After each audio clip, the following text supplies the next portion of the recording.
Good morning, Chair Davis, Vice Chair Duncan, Lieutenant Governor Robertson, Treasurer Falwell, Superintendent Truitt, and respective members of the board. My name is Abdur-Raqib Ibn Gant, and I am a proud member of the graduating class of 2021 from Edgecombe Early College High School. Thank you for the opportunity to speak with you today about my journey in public education. I come to you today to share my story, my perspective, and my voice. Let me tell you about my dad. My dad was not the type of guy to give up easily, which is why the SWAT team had to break down our front door to make his arrest. The man was a walking contradiction, respected by our Philadelphia community, but abusive behind closed doors.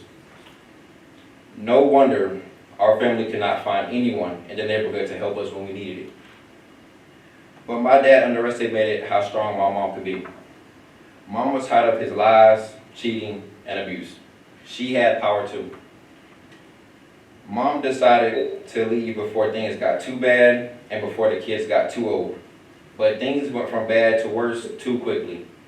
A car chase, attempted murder, the SWAT team arriving. Their battering rams left marks on our front door. I was 6 months old when my mom, Shirley, escaped with our family to North Carolina. Mom was always transparent with us about why our dad was not around.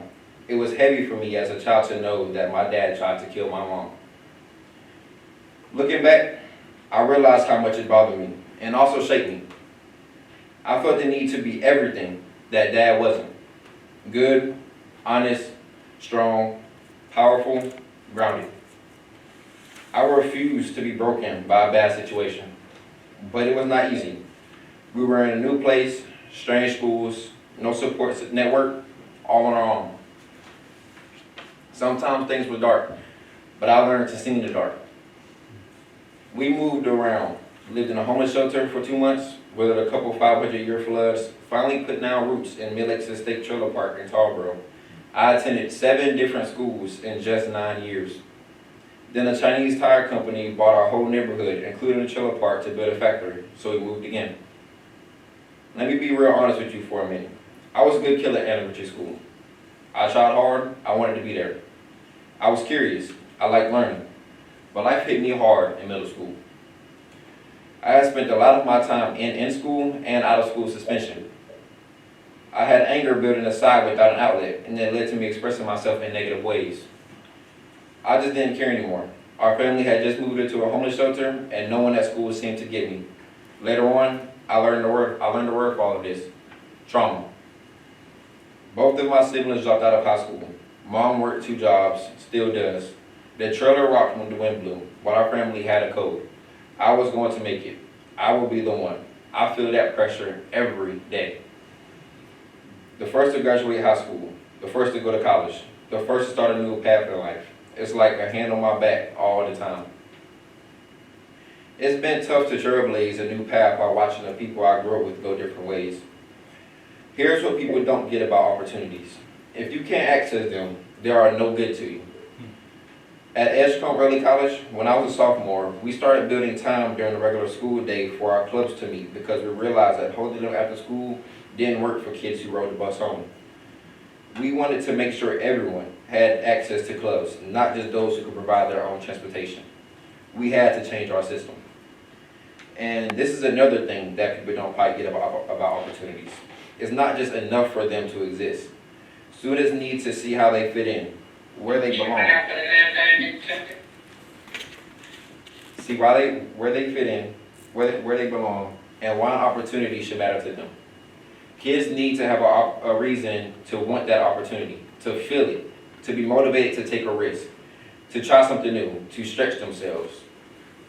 As the only black male in my graduating class, I have been willing to take the road less traveled, while everyone else who looked like me went to a traditional high school or dropped out of school. My people at Edgecombe Early College have shown me a degree of love and support that I have never felt before. I do see myself in my school. They have worked hard to make sure I could access the opportunities available to me, like the solar panel class I took on the weekends, just as an example. See, the playing field is not always level in the real world, but at school, The playing field should be level for every single student, period. My school family helped me become my full self. I discovered I am very good at math and now plan to be an engineer. In high school, I have had opportunity and access to do the things I love, such as construction, working with technology such as 3D printers and solar panels, and visiting local manufacturing plants such as Cummins Diesel Engine Plant and LS Cable. Along the way, I also discovered an interest in learning more about my past, which led me to contacting my siblings on my dad's side after 18 years. I have lived our school motto: be yourself, leave completely changed. There are now 16 black males at our school coming up behind me. They count on me to lead the way. I am graduating this month with my high school diploma, an Associate of Science degree, a certificate in facility maintenance, OSHA 10 and 30 certifications, and a solar energy installation certificate. I have earned $58,000 in scholarships so far, including the Horatio Alger Scholarship, the Mary Fairby Howard Scholarship, and the McBride Scholarship. This summer, I am completing a paid internship at Corning's Edgecombe County facility, which was built right across the street from where I used to live. In August, I'll be attending NC A&T to become an Aggie engineer. I know myself. I have a vision for my future. I am ready for what comes next. And this is what we owe each and every scholar in our NC public schools. As proud as I am of my accomplishments, I should not be the exception. I should be the norm.